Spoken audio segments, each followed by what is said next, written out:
Today, we're going to be talking about the connection your child has to the sport, because this is what keeps them really in the sport until they take it off to that next level. I'm Marina, your host, mother of two aspiring rock climbers and wife to an extreme athlete.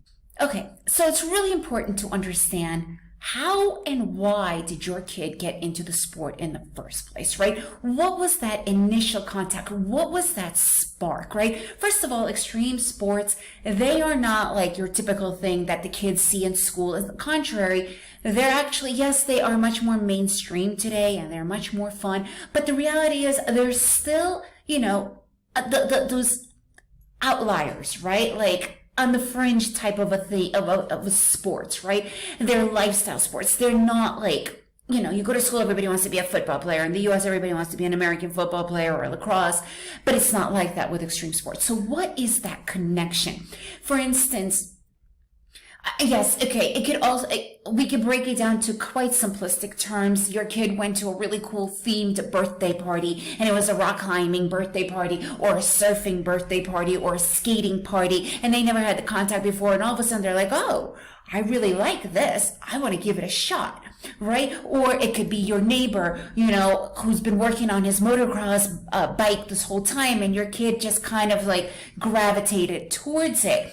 So that could be your initial contact, right? The majority, and I'm going to be realistic here, the majority of the kids that you see that are ultra successful have had a nostalgic connection to it. Their parents, their cousin, their parents' friend, or somebody that also will take a real interest in flourishing that sport with the child, right?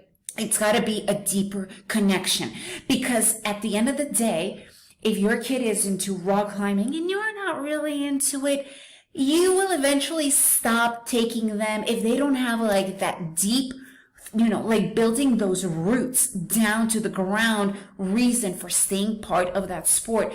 It's gonna go away. And that's pretty much like it is with everything we do. So even if you're not, let's say, a skater, but your kid really enjoys it, are you gonna be taking them to the skate park over and over again? Are you gonna be able to understand the passion and then maybe continue with it? That's what's gonna make that difference. In our case, my husband is a rock climber, and he introduced, my kids were climbing, since they were like 3 or 4 years old, 5 years old. They stopped for a while. They went off and joined soccer, football in Latin America. It's a common thing. And aside the fact that, soccer, I'm not even going to go there about the understanding of the sport, but my husband is anti-soccer. He was raised where his father was obsessed with football. All he remembers is just a bunch of drunks. He has a very negative idea of it, and I also learned the hard way. So after a while, we weren't thrilled about even participating in a lot of the matches, right? Or we were always busy for like the go-aways. So eventually, even though the kids started to see the bullying part and dislike that, they started to lose interest, because if we had more interest, they probably would have continued and worked past it, right? So with climbing, they came back because my husband was doing it on his own. His buddies were doing it. His buddies are super cool, and his buddies had kids, and those kids started to hang out with my kids, and it became a community. That's why these are lifestyle sports.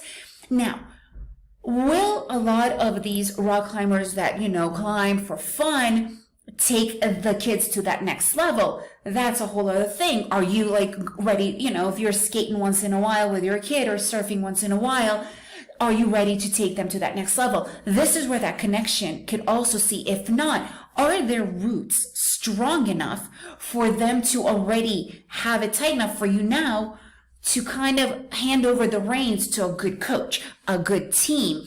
Would you be interested in something like that? And maybe your neighbor who's been working on that motocross, and they are absolutely fascinated that your child is into motocross, and they are there to be that support that needs to be given for that sport to really flourish and for it to become a real thing, not just a passing habit that, eventually, it was fun, and then you move on.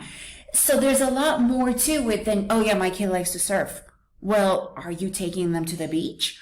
Are you monitoring them? Are they part of a team? Are you, ready for them to start competing? Because that's part of are you going to be taking them to those competitions? If not, are you going to be able to pay somebody who can take them, or maybe, organize with other parents? What's that next step for that deeper connection? And once those roots are really planted and really starting to flourish and grow, there are other ways to help, right? But at that point, the connection has been rooted. And this is underlying most important thing. It's that connection. Where is that connection? And how are you willing to allow it to flourish? And are you willing to let it flourish? That you guys also have to sit down and really think about. Now, I'm happy to talk to you about all our experiences because, like I said, we've had quite a lot of different sports that the kids tried out, and there was many reasons why they didn't continue until they finally, boom, this is their thing. But it did all stem back to that connection, to our involvement with it and our commitment. And I have a lot of episodes on commitment because commitment is absolute key on so many levels.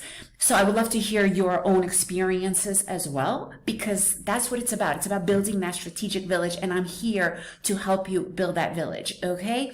And if you enjoyed this podcast, please leave me a review, share it with your friends, because it is a strategic village.